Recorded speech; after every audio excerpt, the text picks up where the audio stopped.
People want to know, what is the difference between civil rights and human rights? So civil rights are human rights. Human rights are made up of 30 different articles that are outlined in the UDHR, the Universal Declaration of Human Rights. Some people think that civil rights are historic and human rights are today, or that civil rights are in the United States and human rights are only international.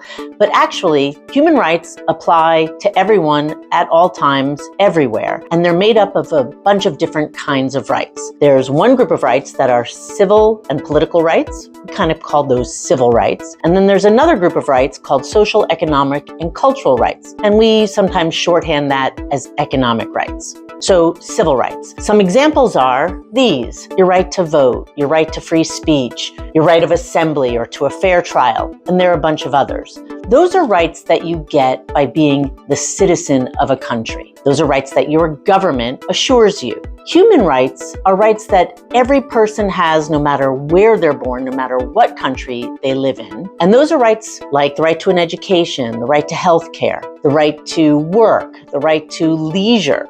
In the United States, we access our human rights by using our civil rights. So we vote for people who feel the way we do about those rights that give you dignity, those basic rights that address basic needs. And that's because in the United States, we have a capitalist democracy. In other countries where they have more social democracies, or in communist countries, those economic rights are guaranteed by the government. But your civil rights aren't necessarily guaranteed. And all of this came about because of the history of human rights. Human rights were founded after World War II and the Holocaust, when the international community came together and said, there are certain rights that every human being has just because they are human. And those are outlined in the Universal Declaration of Human Rights. That document was negotiated in large part by Eleanor Roosevelt, the former First Lady. And she was able to bring the international community together and have both civil